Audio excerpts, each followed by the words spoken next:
So I figured out which board game most closely represents my life. So I figured out which board game most closely represents my life. Trivial Pursuit. I'm so depressed. Notice me.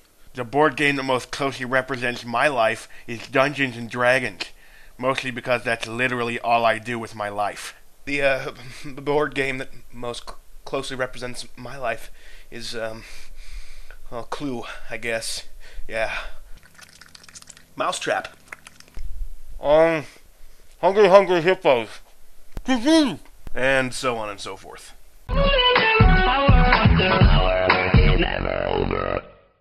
Good afternoon, butt kickers. It's November 7th, the 311th day of 2011, which means that 20 years ago today, Magic Johnson announced he was infected with NBA and retired from the HIV. Wait, that was 20 years ago, and Magic Johnson's condition still has yet to progress to full-blown AIDS. This probably has something to do with the fact that he ingests more medicine than food. But heck, he can afford the medication because he was a really good basketball player. And as I've said before, the people who occupy the forefront of the consciousness of an average American the most get paid the most.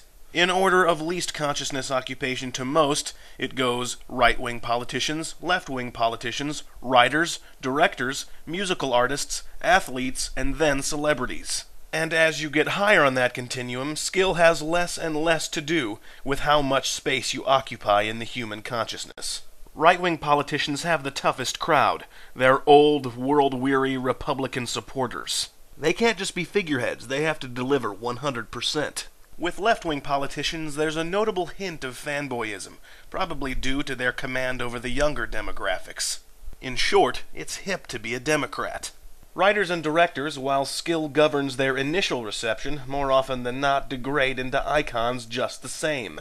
I mean, look at Steven Spielberg, for crying out loud. I think there have been more movies this year with his name somewhere on them than without.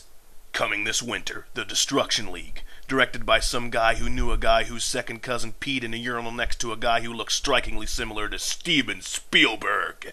Then you have your musical artists. And who are the most popular ones? That's right, the ones that wear dresses made out of meat, and embarrass themselves at the Grammy Awards, and may or may not have fathered a child despite the fact that they look far too young even to produce male reproductive cells. For those of you severely unconnected, that would be Lady Gaga, Kanye West, and Justin Bieber, respectively. However, there's an elitist group of listeners who scoff at the mainstream trends in music, and actually still strive to hear music that's, dare I say it, good. With athletes, it's much easier to determine quality of product, but which athletes really enter the mainstream news? Ben Roethlisberger, the rapist, Brett Favre, hell-bent on showing the world his junk, and Mike Tyson, who made a meal out of some dude's auditory organ. I'm just saying that yeah, before HIV, Magic Johnson was a great b-ball player, but now he's much more. He's an activist, a motivational speaker, a survivor. And I'm not trying to lessen the tragedy of HIV by any means. It's a serious condition, and my heart goes out to those suffering from it. I am saying, however, that in order to make it into high-paying positions in this society, you may have to get a little dirty. Until tomorrow, I'm Griff, and I'm still talking. Oh yeah, and celebrities. They, pretty much suck. If I see another headline about Kim Kardashian's stupid wedding, I may have to blow something up. Yeah, the end.